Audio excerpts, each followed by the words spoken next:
Welcome back, everybody, to another episode of Talking World Championship Triathlon. My name is Tim Ford.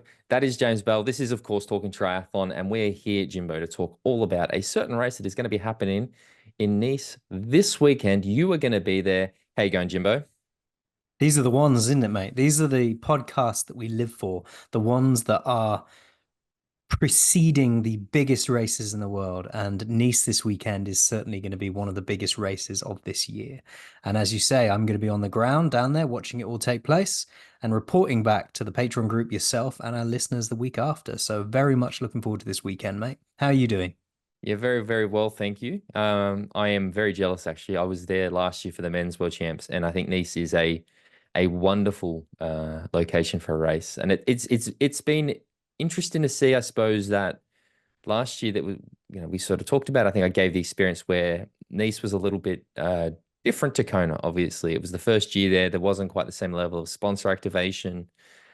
Uh, I guess lots of people were sort of testing out what it was going to be like, and it's been very good to see from at least from where I'm sitting in Australia that there seems to be a lot more brands who are going to Nice. It seems like there's a lot more activity, a lot more interest, a lot more activation. So it feels like I feel like that Nice momentum is starting to build a little bit because I know that when it was announced, there was a lot of controversies, maybe not the right word, but discussion about moving the World Championships. And here we have the women's chance, and it feels to me at least like the women's world championships in Nice is almost a bit of a bigger deal than last year when it was the men's, which is great. So yeah, looking Yeah, I forward to think it. last year was kind of a tester, wasn't it?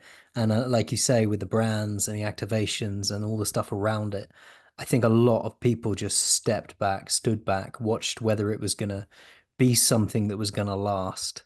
And now that it looks like Ironman is going to keep this format for the foreseeable, switching the races between Kona and Nice, I think a lot of the brands have now bought into that. And we should be seeing, I hope, a bigger on the ground presence and footprint from some of the big players in the sport. But even I think what I like to see is that it's not necessarily just the big players. We're seeing some of the mid-tier or lower tier players, and that's not to say their products and things aren't good, but I guess the smaller brands activating, which we don't see often at the World Championships, just because we know how prohibitively expensive Kona can be.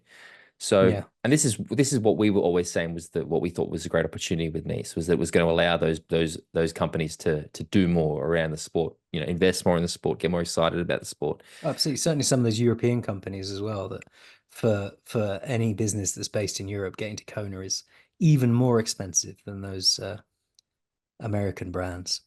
Even for the American brands. And it's, yeah, Kona's a nightmare, mate. But yeah, it's brutal. It's a great place for a race. But again, I think that once you've sort of been there a few times, it's just like, oh, yeah, it's literally a little town, little tiny town uh, in the middle of nowhere. So it's beautiful. But Nice is like a proper city. Anyway, we'll talk about the race a little bit more later, but there is plenty of stuff to talk about this week. The first thing I always say is that if you enjoy this podcast, head to patreon.com/talking triathlon. We recorded a bonus episode last week.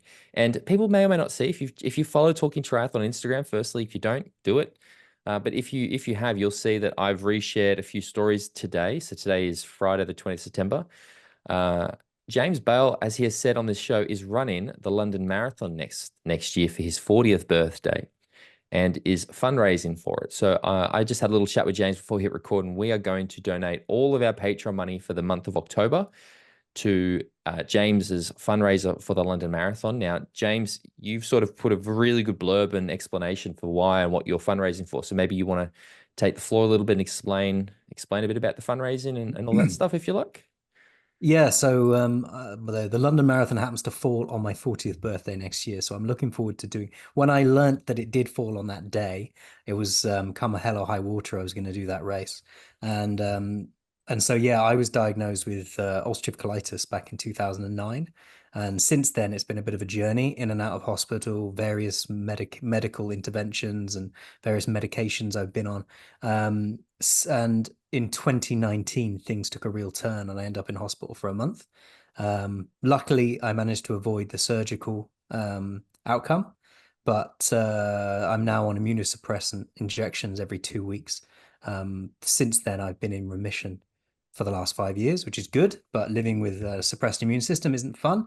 So I'm going to be raising money for Crohn's and Colitis UK, which is a charity that they work to improve diagnosis and treatment, and they fund research, and they try and raise awareness for Crohn's and ulcerative colitis, which are two sort of silent diseases that a lot of people have in the world, but you wouldn't know it day to day unless they disappear because they can't leave home for a couple of months because they've got a flare up or something. So it's just trying to raise as much money as I can to help that cause.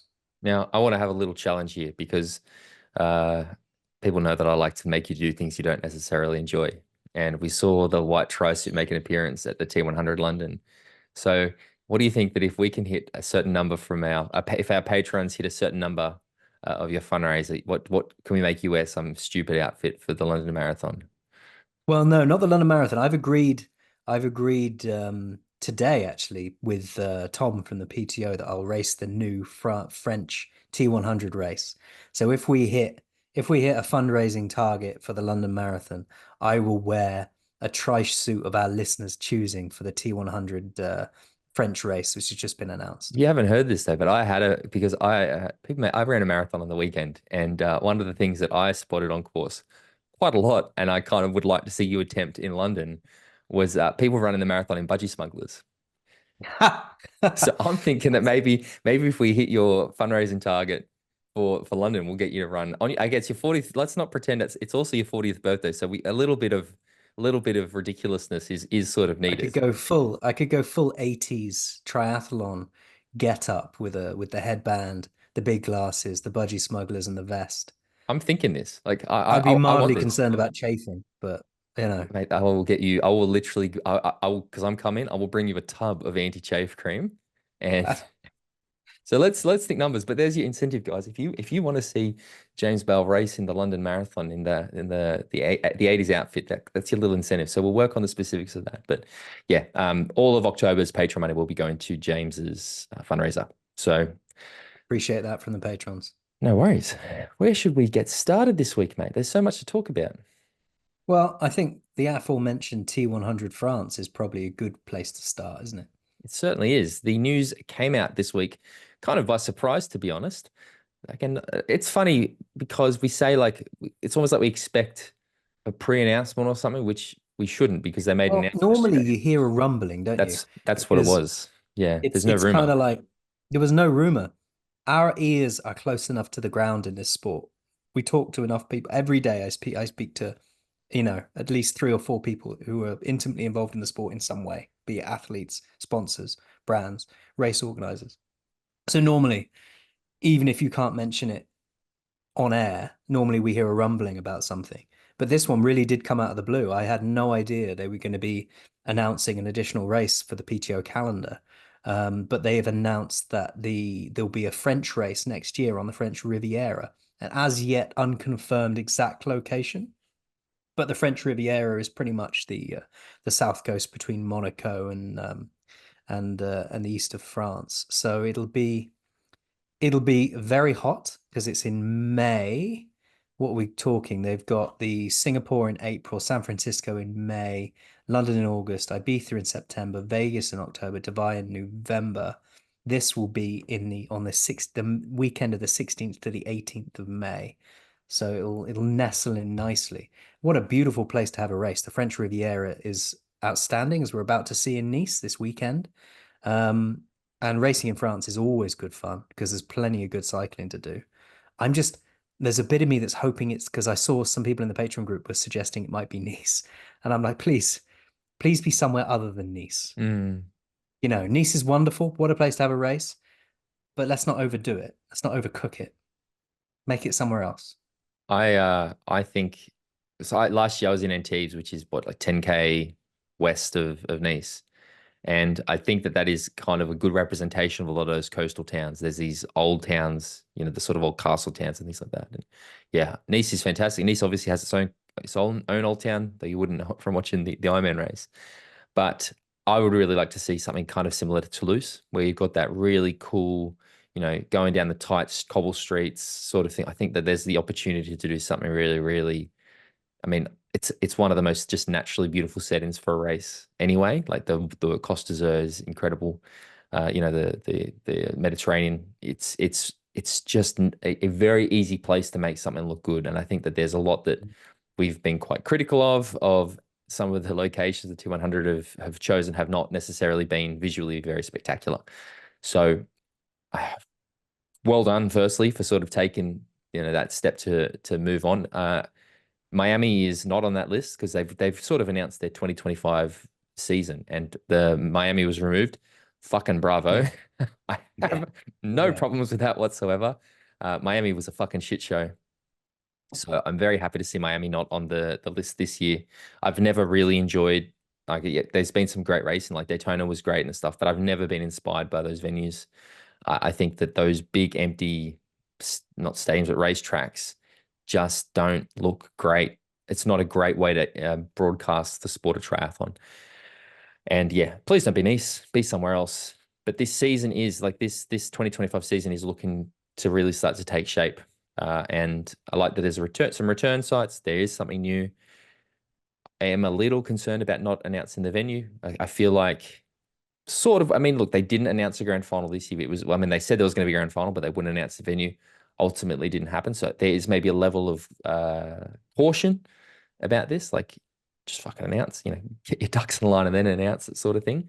But I can tell they're obviously trying to capitalize on the fact that it's Nice this weekend. There's a lot of interest in the the south of France triathlon scene. So Yeah, they will have it. They wouldn't have made this announcement as robustly, albeit without the exact location, as robustly as they have, with emails and registration portals and websites and it all being set up. They've even on the website they say they've got the 100-kilometer triathlon for the age groupers and for the pros. They've got the sprint and super sprint triathlon. They've got a cycling sportif and they've got an aqua bike and various swim events. So all of this has been sorted out and arranged. So they know where they're going. I assume they're keeping that final announcement back. They're announcing the race to capitalize on Nice. They're keeping the exact location announcement back to get to the other side of Nice to sort of try and capitalize on Nice being over and then take over the news cycle again with this location announcement. where do you think it is? Where's your gut? Um, I don't know. I don't know exactly. Um, it could be oh, what's the place where everyone's got a slightly a very unique French accent? Marseille. Marseille, mate, wouldn't be a bad place to have it. So do you think, yeah, look, I'm not as familiar with that part of Europe as other parts, but do you think we're going to see them in like a relative, like obviously Nice is I don't think people realize Nice is a city, like it's a proper big city. Yeah. Yeah. Do you think they're going to go somewhere bigger? Do you think it's going to be likely to be maybe a small? Because there's actually a fair few. I know that there's a challenge race in the Riviera. There's I think there's an Ironman race in that area too. Like there are events along that strip. So do you think is it going to be a completely new location that we've not seen before? Do you think they're going to take over an existing race? Do you think they're going to take over an existing race license? Avignon's a very beautiful place. It needs a bit of good press at the moment. It's been in the news, been in the news. But it could do with a little bit of positivity, probably. Triathlon will do that for you. Why don't people love Mm. triathlon? We know that the European locals embrace events and don't cause events to be cancelled or anything. No, I'm looking forward to it. I think it's again, there's been questions about what's sort of happened in 2025. So to see them coming out quite progressively, announcing what that next year is going to look like gives the athletes a lot of certainty as well. They can start to plan, those people that are going for those T100 contracts next year can start to really think about how they're going to format their season. So yeah, And this will it's be a very accessible race. We're talking a minute ago about Kona and the uniqueness of Kona and how to get there and how much it costs. This will be incredibly accessible. There is accommodation aplenty on the French Riviera along that south coast of France. It's a very easy place to get to from anywhere in Europe. It's drivable, it's flyable. You know, the fact that there's a triathlon on won't impact the cost of flights, the cost of accommodation, or anything like that yeah. because there's so much of it and the flights are so often. It's not something that will be capitalized on by the locals. It'll be a very accessible and really quite picturesque and beautiful place to visit. I'm also expecting we might see a pretty good bike course too, like because it's quite hilly along Yeah. there. So we might actually see some really good, like a San Francisco-esque course as opposed to I guess I don't know what was like London. I think we're going to see more. I'd love to see them really capitalize on some of the classic climbs you've got along that coast. If the race were to be near Nice, it would be amazing if they took the bike course up, I don't know, La Madone or something like that. One of the famous climbs that we see in this area. It would be amazing to see athletes racing up a proper mountain. It would be. No, I also would like to see it. And that is certainly something that is going to, as we saw last year, add some different, I guess, flavor to those sort of races like we saw in Nice last year. So, yeah, look, I'm really looking forward to it. And on the note of announcements for 2025, firstly, did you see the little banter between the PTO and Ironman on social media this week? I don't know if you saw it, where No, I didn't know. I think it was No, I Ironman must have put up a missed it. Ironman put I up a saw the thing. bucket hat announcement, There was and that one. I think you'd look great in one of those. Thank you, mate. I do actually. I am very pro bucket hat. I have many bucket hats that I wear when I run in the rain. It's a very good way to keep the rain off your It's face. less the bucket hat. It's more the branding that I think would suit you. But yeah, the Ironman. Ironman. I haven't quite committed. Well, I'm not an Ironman, mate. And after the weekend with my marathon, I'll tell you what, I'm certainly not going to be doing Ironman any goddamn time soon. Uh, Ironman put up an announcement post saying something is coming, get ready, and somebody commented say, "Are you merging or you partnering with the PTO or something like that?" And Ironman said, "No, we promise it would be an exciting announcement." And T100 responded and said, "How many ads will we have to watch before you make the announcement?" Touche. It was quite good. So good to see a little bit of banter between them. But Ironman have come out and confirmed or reconfirmed their 2025 Ironman Pro Series is returning with a number of change races. Now, I am stalling to give you a moment to bring up the announcement because there are a number of new races. It is a very different looking Pro Series to 2024.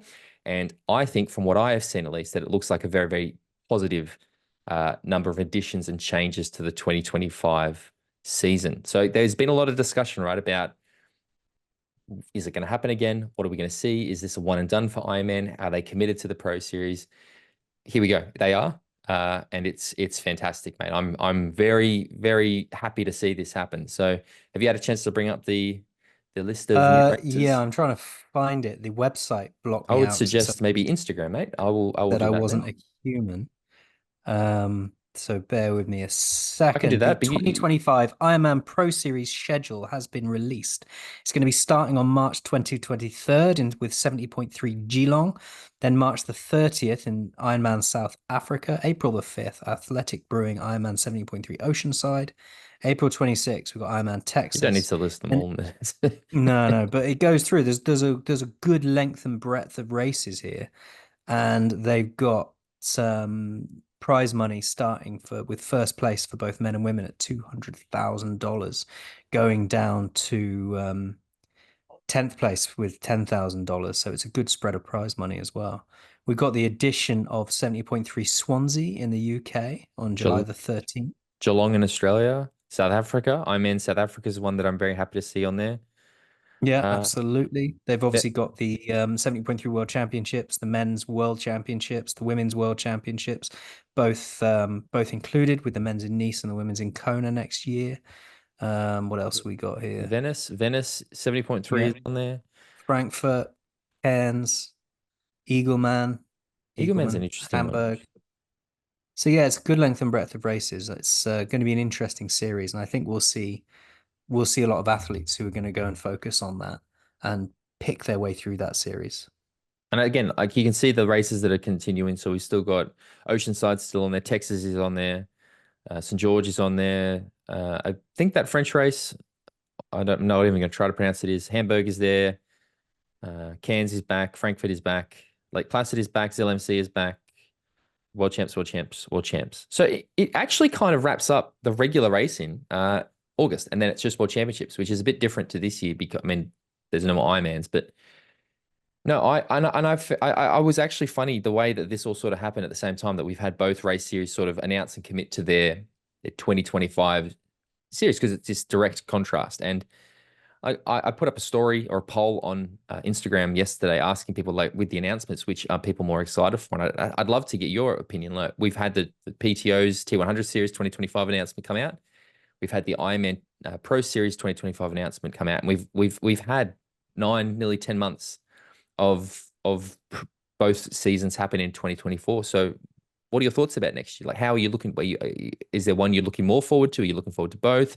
Which is, what do you think? I'm a man of two opinions. I've got my own personal opinion, which is that I am more interested and sort of I think professionally interested and excited by the idea of the PTO series because I'm just intrigued with how that's going to go. I like their broadcast offering, and I'm just excited to see them whether they grow or not. But I can fully understand why a lot of people out there would be more enthralled and more interested with the 70 with this sorry with the 70.3 with the Ironman Pro Series announcement. I think obviously Ironman is a much bigger name in the triathlon world, and I think they do a better job at the moment, probably on social media, of kind of creating hype and creating emphasis on themselves. So I think I'm a bit conflicted on it. What's your take? I think conflicted is a really good word because, and to say that I'm not, I'm excited for both of these. I think we both are. And internet, understand that you can have, you can like one thing and that doesn't mean you hate the other thing. Like there's, there's a spectrum of emotion available, right? It's not one or the other. Uh, honestly and objectively at this point, I think that the Pro Series has done a better job of captivating me, because I'm not, yeah, I don't know. It's quite hard to sort of put a finger on it. And I guess we'll talk about it. But like you see, like Lake Las Vegas gets announced and half the men aren't even racing the event. And you're like, okay, that's it. So we've said it, right? I've been, Yeah, it's strange. I think, sorry to interrupt you, but the okay. PTO have set themselves up a little bit, and it's great what they're trying to achieve. And eventually, in the long run, if they stick around, which I hope they do, and I think they will, in the long run, you'll see more of a commitment to their series. But by having a pool of athletes that they say are going to be racing their series, they set themselves up to look like they're not getting that level of enthusiasm they should be getting when those athletes don't race their series.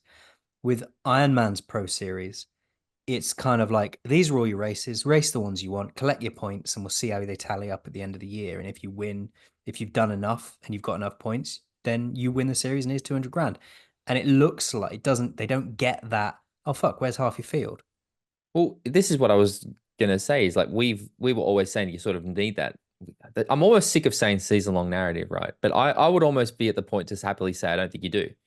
Because you're right, what we've seen is we've seen the Ironman series where it's like 5 races, 3 Ironmans, 270.3s, opt into the ones you want, versus T100, which is these are the whole thing. You're the only guys allowed to race, but you only need to do a certain number of them.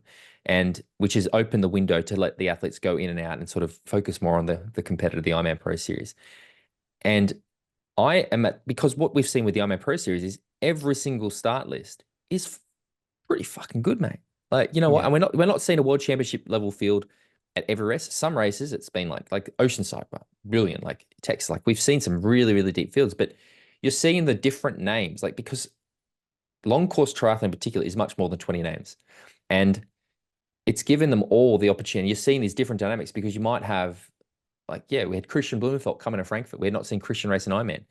And suddenly you're like, well, fucking hell, like they've just thrown a cat amongst the pigeons. What's going to happen here? Whereas I think that with the way the T100 series, and it's interesting because we've not really seen anybody win multiple, like no one's smashing the T100 series. We've seen some people who've consistently performed well, but it just sort of seems to me that very quickly T100 has become predictable, or I don't know, there's not this X factor with it because you sort of, I don't even know how to really explain it. I just feel like there's a lot more, well, who's going to be there and what are they going to do? And this is a bit different. And yeah, I think that what will make it different, and it's very easy to sit here and say it didn't work because it hasn't really been, and again, the PTO have been quite open and honest about this. They're going to turn the screws a bit more and we're going to see like, I think we're going to see the athletes sort of forced to commit. I'd like to see an exclusivity thing. I think that's sort of required if you're going to be paying these athletes a contract to do your races.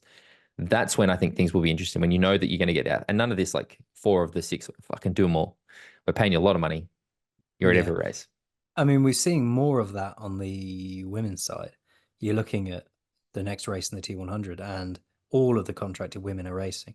Whereas Bullshit. you look at the men's start list, yeah, well, so far all of the contracted women are racing. You look at the men's start list, and they've only got 10. That's 50% of the 11, field. 11. I think it's, yeah. 11. Okay, Yeah, but but still. It's wild. not many.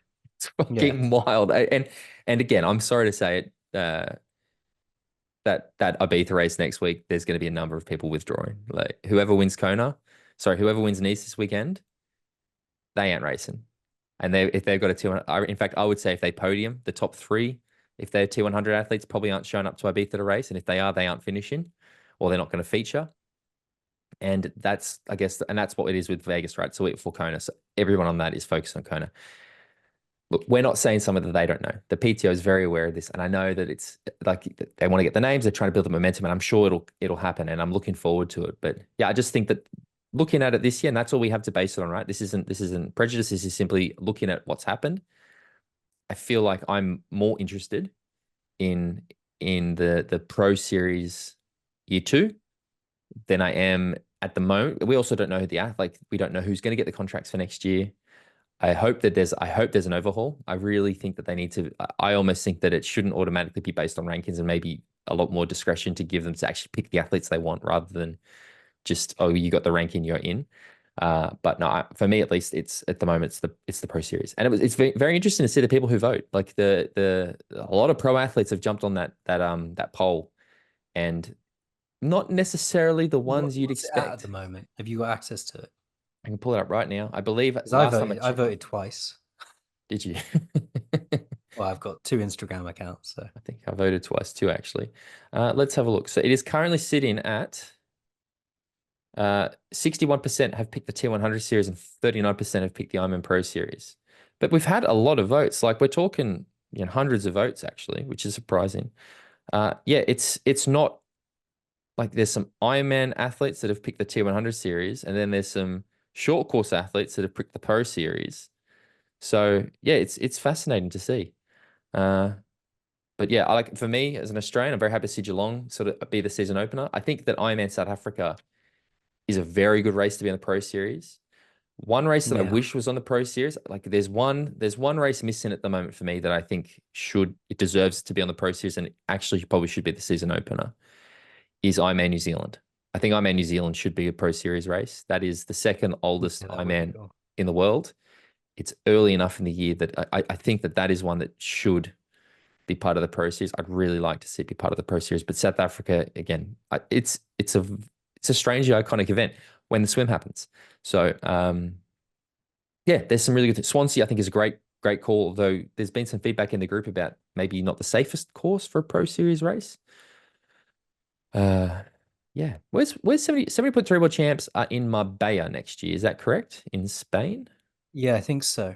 Okay. Where do you think? I mean, we're talking about these two series to sit alongside each other. Which one we prefer? We've asked people to vote which one they're most excited about. How do you think they're doing it sitting alongside each other? Because, like we said earlier, we've got Nice this weekend, then we're straight into Ibiza next weekend, and then we've got Las Vegas on October the 19th. So within the space of 4 weeks, you've got three big races. Do you think that's adding to the calendar? I mean, obviously it's adding to the calendar, but is it to the calendar's detriment, or do you think it's a net positive? I think that maybe the point I made earlier about the fact that we've not seen a single athlete dominate either. We've had a series of different winners. I think if you look at the Pro Series, probably the most dominant athlete's been Kat Matthews. She sort of won multiples. In the men's, we haven't. T100, we've seen many and varied different winners. And I think that's probably because there's just so many races. And like Sam Long, right? Sam Long comes out, is doing so well, has fallen off a cliff, goes and does Frankfurt, doesn't go. I've seen he's on the start list for Chattanooga. Ironman Chattanooga next weekend, which again, I'm like, Ibiza, the whole thing.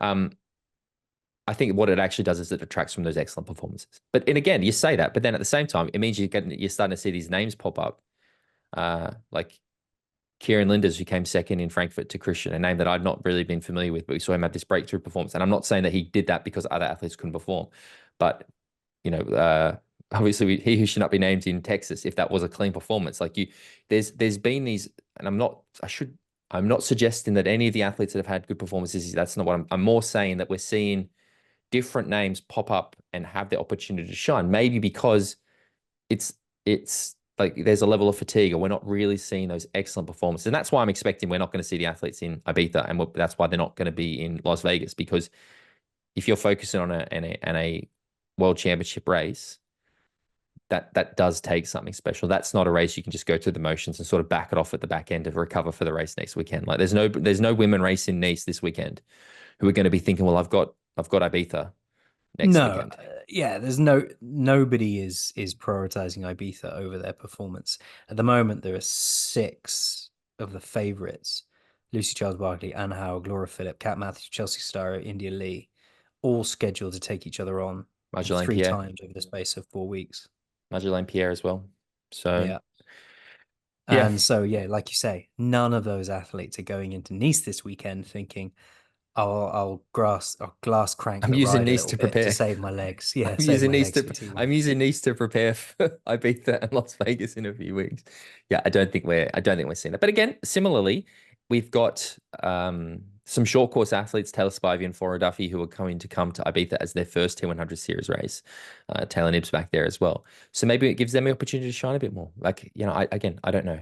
So I think it's added something.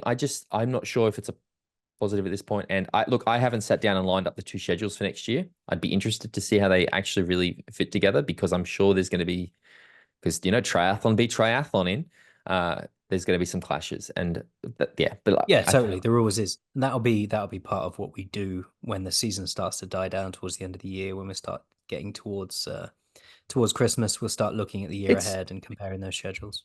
you know what though, like it's just speaking and again, I'm sort of thinking on the spot. I actually hope there's clashes.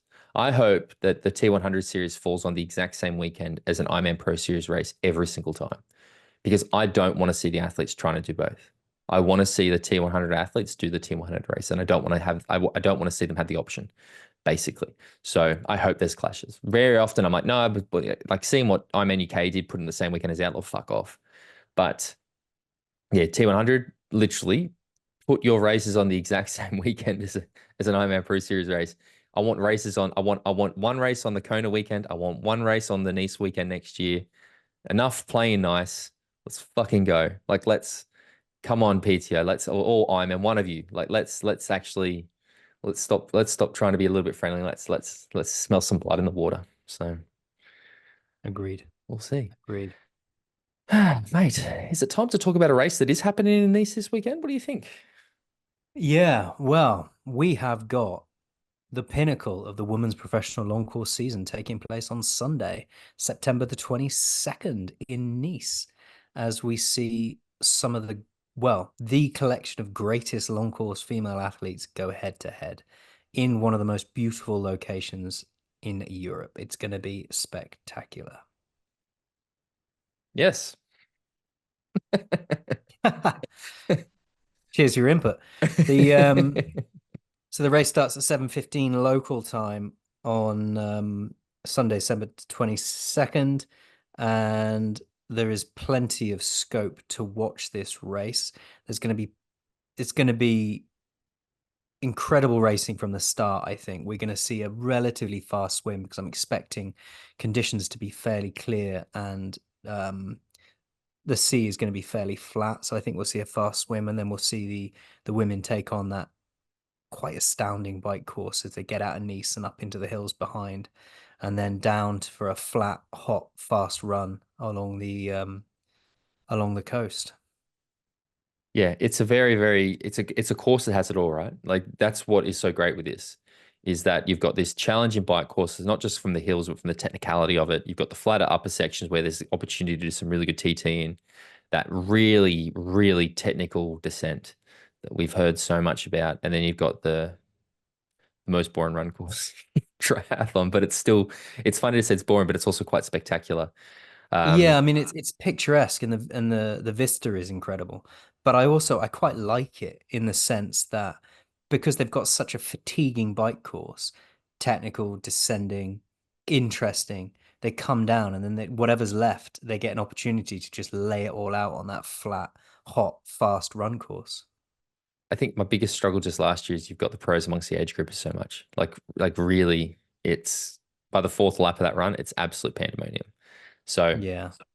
that's the only sort of issue I have with it. But again, you're talking about a spectacular backdrop. Like really, it is wonderful. But let's go. So have you got the start list there? Can we talk about who's actually racing? we can try and actually sound like we know what we're talking about a little bit and see who we think is going to go, how we think it's going to go, and who might win this bad boy. Because straight up, mate, I really struggled. I really like having said a few weeks ago, I'm sure it's Anne Haug.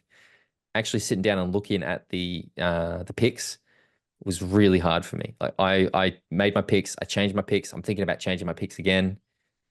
Looking at the statistics, the whole thing, like it's there's a lot more to this race than meets the eye. What I will say though about it before we get into is I feel like it's not the deepest field. I feel like we have a handful of there's maybe 6 or 7 athletes that I think can make that podium, and then to me there's a fairly significant drop off. So that's I just want to start by saying that because those 6 or 7 are very hard to put in the right order.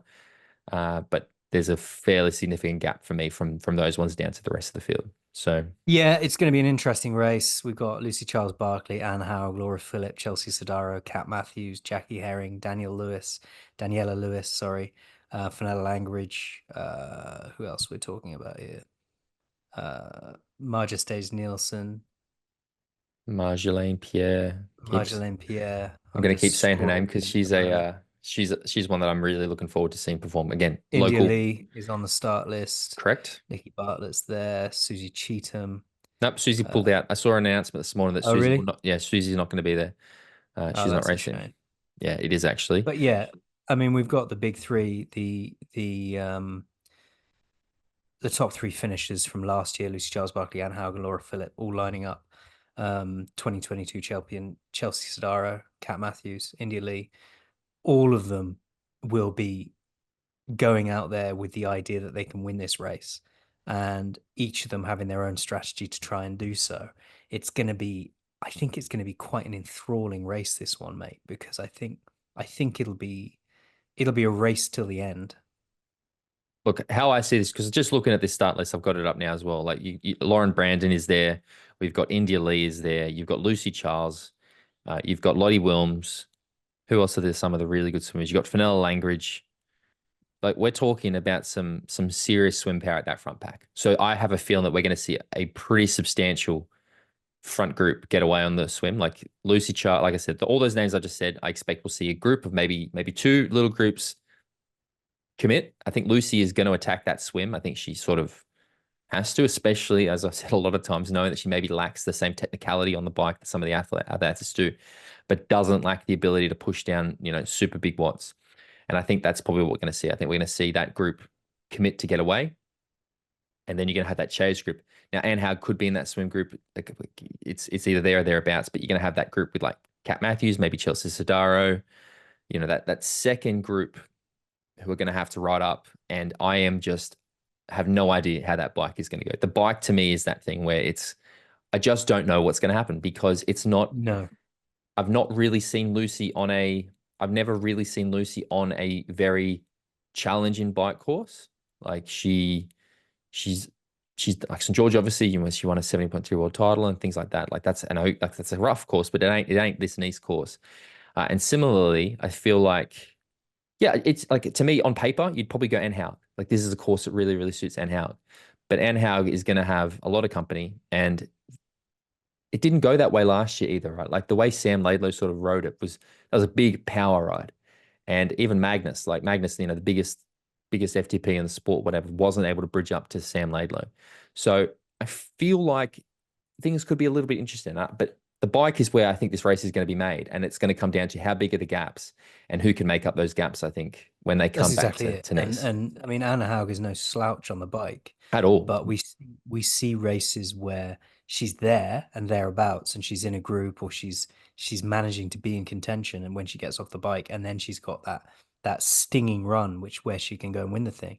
Or we see races where she's not there, and she's not within spitting distance of the leaders, and doesn't have the ability to close the gap.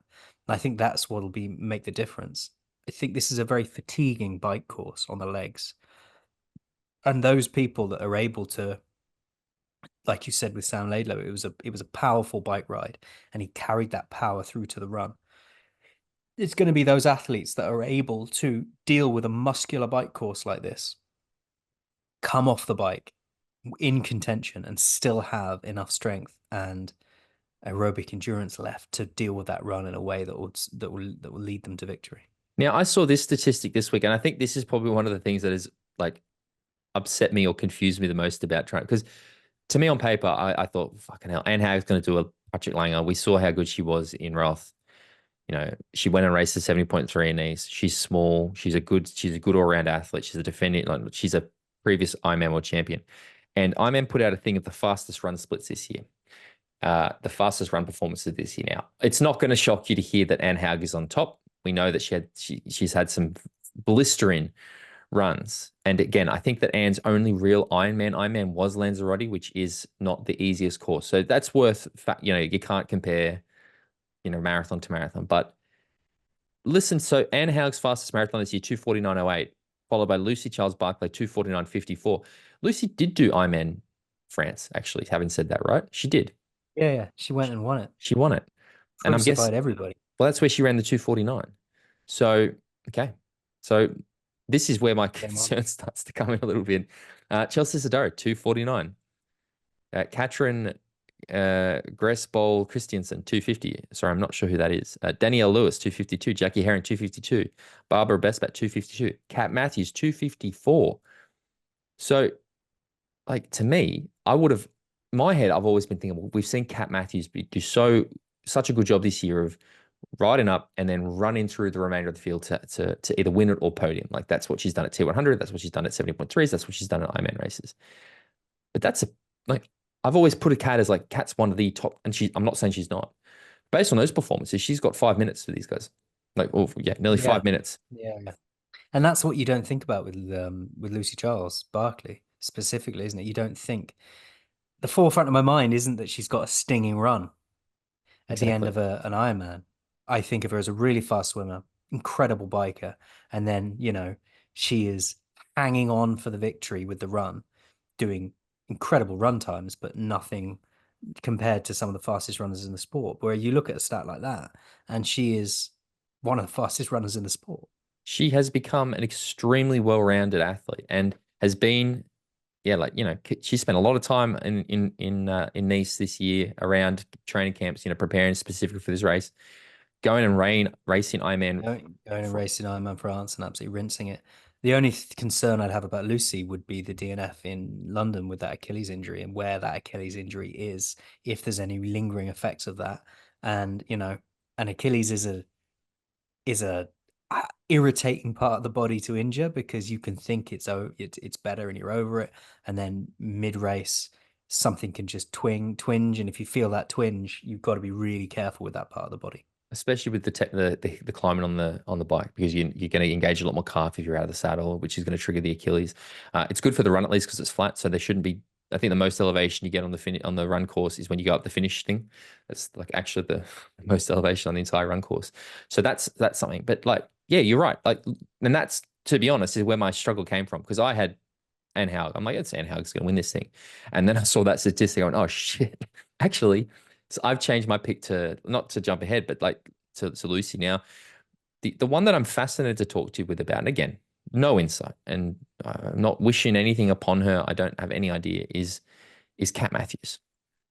I think Kat Matthews is going into this race. We have seen her now.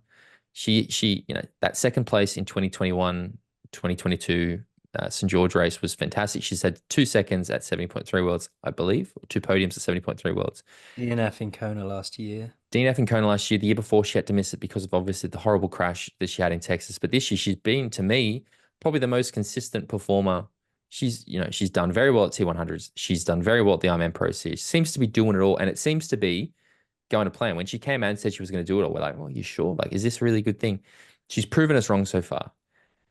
However, I still have this thought that at some point, we've seen every other athlete who has tried to do too much this year pay the price at some point. And we're yet to see Kat Matthews crack, apart from she obviously had that little niggle or that injury at the start of the year, which was terrible to see in fucking Miami, that terrible race. I just have this feeling that we might see that fatigue catch up with her a little bit. It's not just the actual racing she's done this year. She's extremely intelligent. She knows what she's doing. She's going to this as one of the favorites. There's a lot of expectation and pressure on athletes in an Ironman World Championship race week.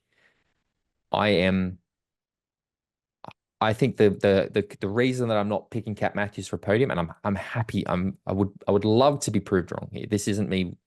Is I just think that maybe that load and that year that she's had might catch up with her because it does, right? Like these are the races where you see those athletes that haven't had the ideal.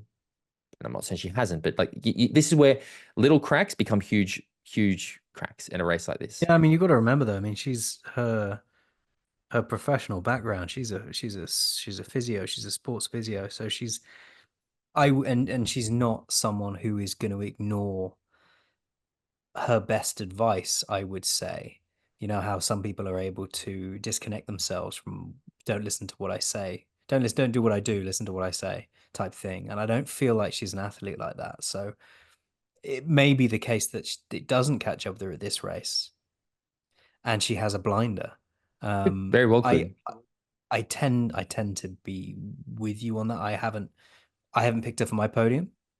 You know, I've done my picks, I've made my picks, I've posted them in our Patreon group, so people have had visibility of them, and we'll be both doing our own picks and putting our picks online in a second at the end of this podcast. But yeah, I mean it's an interesting one. I think it's going to be. I think we're going to see a lot of racing catch up with a lot of people in this race. I think this is probably the most packed season we've ever had leading into either of the world championships, the Nice or the Kona one. And I think because of that, we might see some surprising takes. It's for that exact reason that I've sort of I think I've made my choices. I'm looking at the athletes that have done a lot compared to the athletes that have maybe not done as much. And if I'm looking at my top five, none of them have really done what I perceive at least as being too much. Like I'm looking at them and I think one, two. Actually, no, I've got Kat in my top five. Kat's the only one in my top five I think who's raced more than one Ironman this Where year. is she in your top five? She's number four. I have her as fourth. I have her just off the podium. Should we go through our podiums, or do you? I kind of want to talk a little bit more about how the race. I don't know. I don't know what to do. What do you want to do? Do you just want to talk about our podiums? We can discuss why we picked them that way. Maybe that's what we'll do. Yeah, yeah. Okay, let's Who have do you got that. for number five? So, Cat Matthews to number five. Okay, I've got India Lee at number five. Interesting. Yeah, India Interesting. India Lee to me is going to be that the wild card, right? Like I think that India has every chance of going from winning this to podium it. I think she's going to be. I really would be surprised if she's not on the top five to me. It's her Uh, debut Ironman World Championship, so you it know. goes in with a little bit of ignorance in a good way. That's Yeah, not yeah. like again, it's a She won T100 Miami and defended her title at Challenge the Championship. She's seven in the rankings, so hasn't done too much racing this year, right? She's not one of those athletes that we've seen everywhere. she's she's a powerful light bike rider. Mhm. She's got a very solid run come the end of the race. Very good So swimmer. yeah, Very good swimmer. fifth So it's going place to be for in that you. front pack. Like that's what I mean. Going to be in that front pack with the Lucy's and that. So they're going to be able to work together a bit. Not that it's going to matter so much on that climb, but like the motivation I think of being at the front of this race is going to be high. Yeah. So I've got her as fifth. You've got Kat, probably I've got similar. Cat. I think Cat, fantastic athlete. I think for the reasons we outlined a minute ago, there's been a lot of racing this year, a lot of dominance. I think she's either gonna, in my mind, there's a win for her here, or there's somewhere like a fifth place. I don't see her in sort of second, third, or fourth. I think it's either going to be fighting for that top five or fighting for the win. Yeah, like, as I've sort of said, I feel like the racing might catch up with a little bit. And while she is extremely good biker runner and a very talented swimmer, I think that she's going to have to like. I guess that when you're the sort of runner that Kat Matthews is, who knows she's a very good runner, but also knows that those girls who are going to be so those ladies, women who are going to be up the road from her, they're also exceptionally good runners. Kat is going to have to push that bike to get up to them because Kat Matthews can't get off the bike 5 minutes behind these women and win the race. I don't think. So she's going to have to do something on that bike to bridge the gap. She's going to like the gap she's going to inevitably have from the swim, and that may cost her compounded with everything else that's happened this year. So that's why I'm picking her for fourth because I just again please Kat, nothing would make me happier than to see you on that podium or winning this race, but I just feel like uh, yeah because it's a course that I think, quite, suits Kat, to be honest. Uh, so, Absolutely. Absolutely. With that bike ride she's got mm. and About and fourth. a very strong run come the end. Who's your fourth place? Fourth place, Laura Philipp.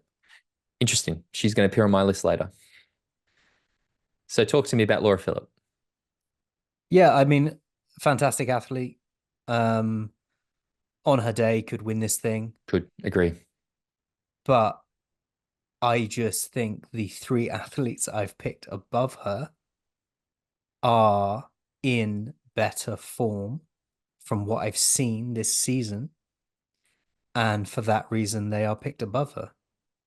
I mean, maybe I need to put some more meat on those bones, but It's if those it's three athletes didn't exist and weren't in the form that they were, she would be my number one for this race. If she was in the form that I know she has been and could be, she would be my number one for this race. I've picked her as number one for many, many, many races before.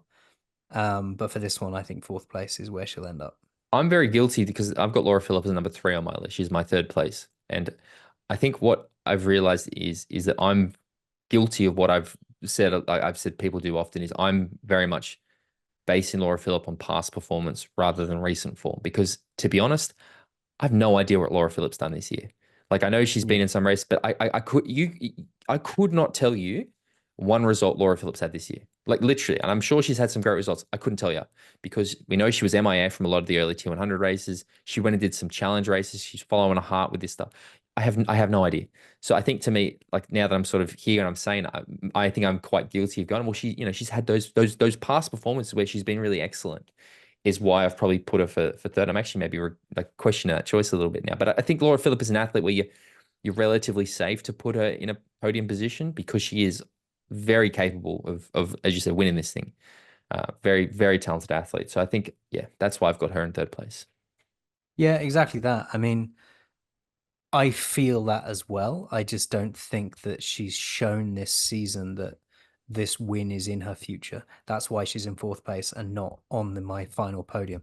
But you've bypassed your fourth place pick. No, I didn't. Cat Matthews. We already Oh, as talked you about said, Cat Matthews. Sorry, yeah, okay. it. Done that. Who was your fifth again? India.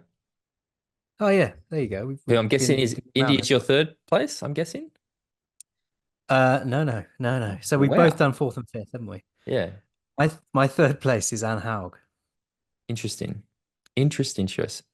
So sorry, no, we just did my third. So yeah, your third. Okay. So Anne Hag is So your we've third done your place. third. Your third is Laura Philipp. Yeah. My third is Anne Haug.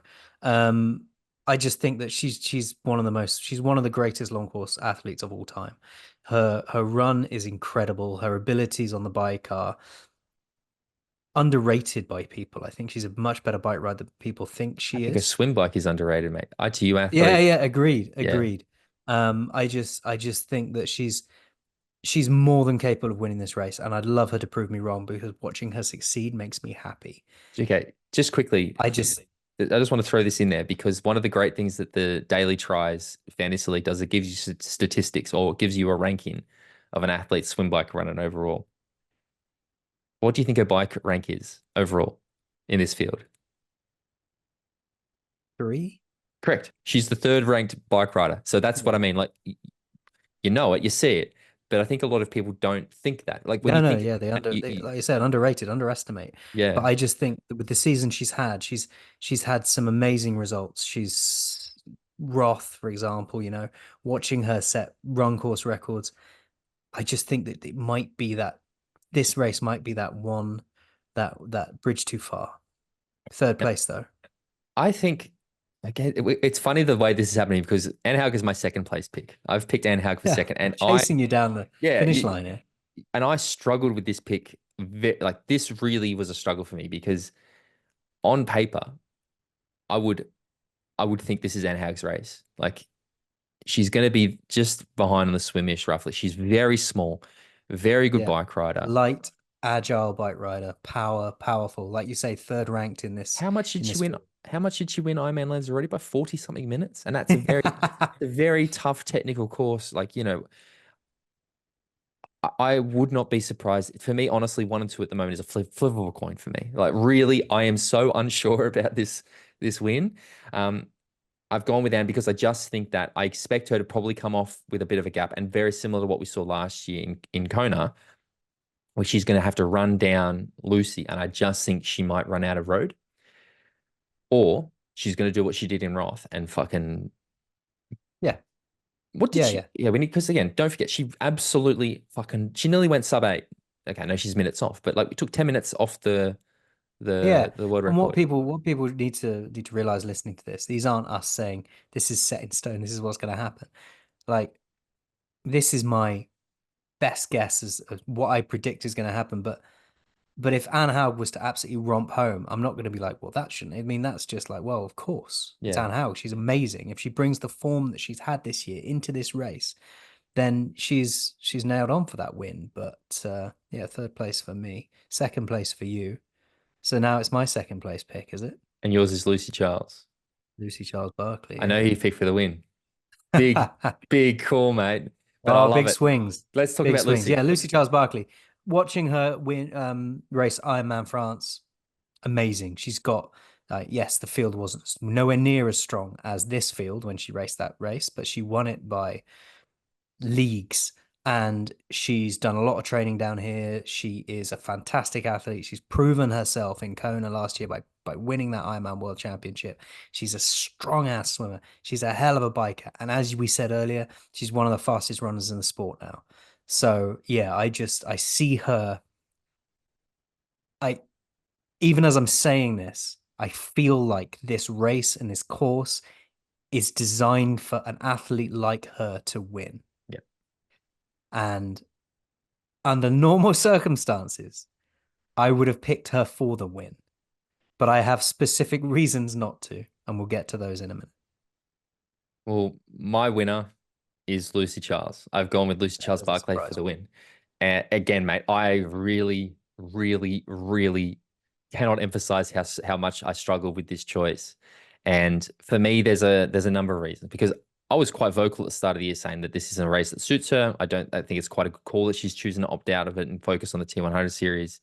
I was a bit surprised when we sort of heard her say, "No, I'm going to do Nice," and here we are, and I've picked her, which to me, I'm a bit surprised by myself. But as I sort of said at the start, right, like, she's going to come out of the water in first or thereabouts. She's such a strong bike, and the first 70% of this course is about power and your ability to climb and suffer and all that stuff, which I know she can do. The descent, and I've said this a lot, and the technical stuff is something that Lucy can learn. Like that is of everything to do with triathlon, the technical aspects of our sport are the easiest to learn because it is something you can practice. It's not a fitness thing. It's a It's a coachable skill. It correct, ain't what it ain't is learning to swim in your 20s. correct. I know that they've spent time in these. The other thing as well is she's going in as the defending Ironman World Champion. So there's pressure, but I don't like with some athletes, I would say Yeah, that it's a as a different type of negative. pressure with Lucy. This isn't a pressure. This is a pressure release. The pressure was not having won it. Now she's won it. That's that valve's gone off. Yeah. And the other thing as well is compared to a lot of the other athletes in this field, is that because of the success that Lucy has, is she is able to prepare very differently to a lot of these athletes. She has a team around her now. She's not just like doing it by herself with her husband.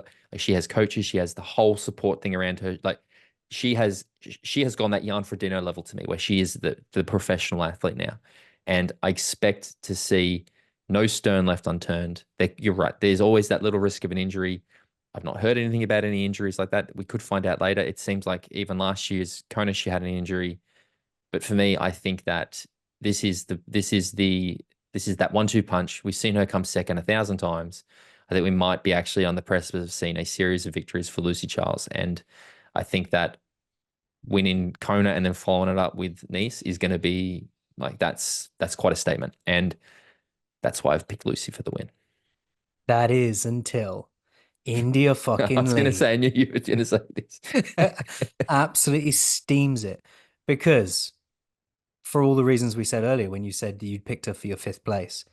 It's her first Ironman World Championship. So she's coming in with a Yep. little bit of like, let's Ignorance. see how this goes. Not, yeah, it's kind of ignorance. I feel ignorance is a bit of a brutal word. More of Ignorance is a, bliss, though. It's that, you know what I yeah, mean? Like, yeah, yeah, yeah, yeah. that kind of thing. It's not an intentional ignorance. It's No, more of a kind of a laissez-faire, let's see how things go.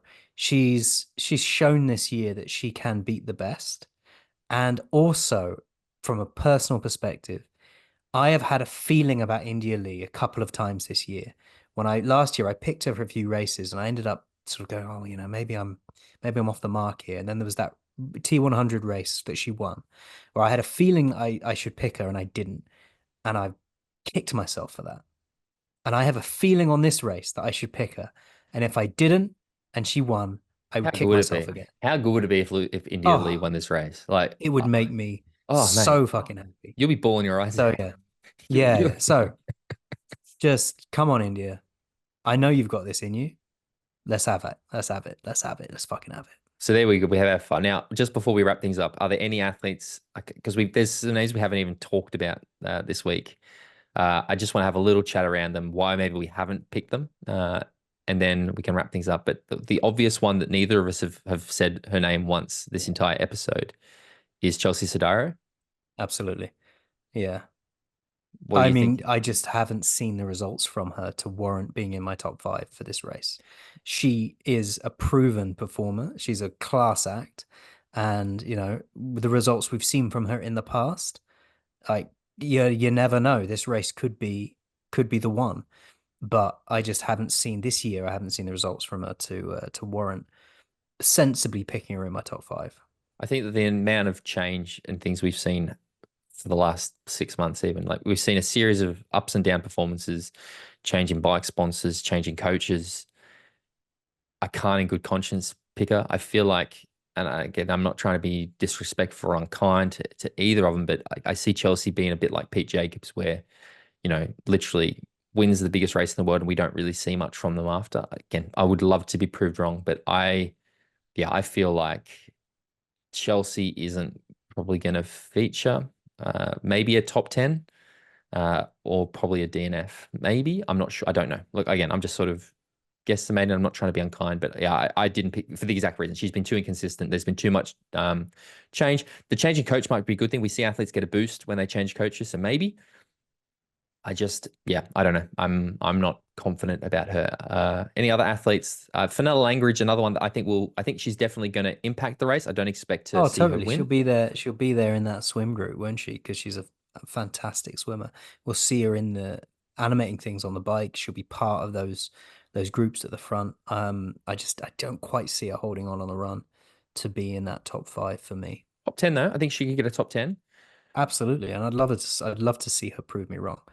Absolutely would be really quite ecstatic if she did.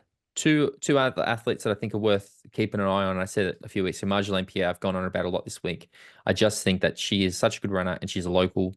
She's been there or thereabouts. She's not really had those big races. She won the ITU long distance worlds last year. Like I feel like Marjolaine Pierre is an athlete that could do something exceptional here. I wouldn't be surprised if she podiumed, right? Like that, it could be podium, it could be top five, top 10. She could be, to me, anywhere. I probably wouldn't pick her for the win, but I could see her being like an outside chance at a podium. And then the other one that is going to, I think, impact the race. And again, I think I would not be surprised to see her in my top five. And it's a name that I don't think enough people are talking about is Lottie Wilms. The Dutch athlete who's based in Australia has been at the front of many races this year in the Ironman Pro Series. She, to me, is another one that she's an exceptional swimmer, and will be in that front group. And the only question I have is just around that run. So they're two athletes that are just like ones to watch for me. Absolutely, I agree with you. I agree with you. There aren't many other athletes on that list that I would sensibly put in the conversation to be in my top five. There are plenty that could be cycling in and out of the top 10 as the day unfolds. I think irrespective of our picks, it's going to be a really fascinating race. And I think it's going to be close. I think we're going to see some fighting on that bike. We're going to see athletes, groups trying to catch back up, having come out slightly behind on the swim. We're going to see people who've made it into that front group on the swim trying to capitalize on that, trying to make distance, trying to use the climb, trying to use the descent. There'll be athletes that can climb and can get away on that climb. And then there's that sort of plateauy bit, which is still up and down across the top. And then that long descent down into town again. And those athletes that can capitalize on that descent you put a bit of distance into the group there. You come into T2 with a gap, and you fucking go for it, don't you? I'll tell you what it is to this, and again, I rode the course. I didn't ride it in one go, but I rode that course many times last year in different bits and pieces. And to me, the bit that catches you off guard is that you do that big climb, then you have the the flat, the descent, and then you climb again before the big descent. And it's that second climb that is always a bit of a stinger. So yeah, it's a good course, mate. This is a world championship course, and I'm looking forward to it. So that's it, mate. Picks are done. Guys, let us know. Comment below. Give us your picks. If you're on YouTube. If you're not, if you're listening to this, jump onto YouTube, subscribe. Let us know who you pick. Let us know why. We didn't talk about my marathon very much this week. So what I think we No, might I was do, before we sign off, mate. I was going to ask you about that because we should have gone into it at the start. But how I did it was go? I was going to say maybe we have a bit of a debrief because we have to do a Patreon episode next week. So maybe we save the marathon debrief for the Patreon episode. But I went sub 3. I did a 2:54. So Bravo, bravo, mate. yeah, it was a good day. But I think yeah, we'll get into the nitty-gritty of that on our bonus episode that we'll record maybe next week. It was But great fun. Just to say before we sign off, it was great fun tracking you that day. It was amazing. I was up quite late watching you. I think I saw you get just over halfway before I was like, I need to go to sleep. it's consistent, And wasn't I? then I was it was the consistent, wasn't I? first thing I checked when I woke up, and I was like, yes, that motherfucker did it. I was a fucking mess at the finish line, man. Like, God. Those last 3K were horrific. But no, I'm very, very, very happy with that race. But yeah, we'll talk about that next week. Jimbo, if people want to find out more about Talking Triathlon, where do they need to go? Yeah, thanks for listening. If you want to support the show, jump on at patreon.com/talking triathlon. If you want to follow Tim, he's at T414 on Instagram, or I'm at bale.james85 on Insta. Find us across all social networks at Talking Triathlon on Insta and at Talk Triathlon on Twitter. If you join the Patreon group, you'll get access to the monthly bonus episode and the social group, and we'll put you in the WhatsApp group, which is amazing and is going to be on fire this weekend in Nice. And yeah, if you did want to support my marathon and fundraising attempt, I will ask Tim to put the link in the show notes this week. So it'll be there if anybody wants to go and check that out and contribute to Crohn's and colitis research. That would be appreciated. Exactly. And if you want to, again, all the money we raise from Patreon next month will go to that as well. I just want to say I left Twitter this week. I'm done with that platform. I think it's So am I. fucking the Yeah, worst it's shit that's ever. it. So I will no longer be on that platform, and I think I will not even keep the. I don't even think we're going to keep the Talking Triathlon Twitter account active anymore. I fucking hate it. So anyway, enough of that. Yep, YouTube.com, guys. It's the best place to go. Please get over there, like the video, subscribe. It's the best place to communicate. We check it fairly regularly, but we'll be back next week to do a full debrief. We'll have to preview.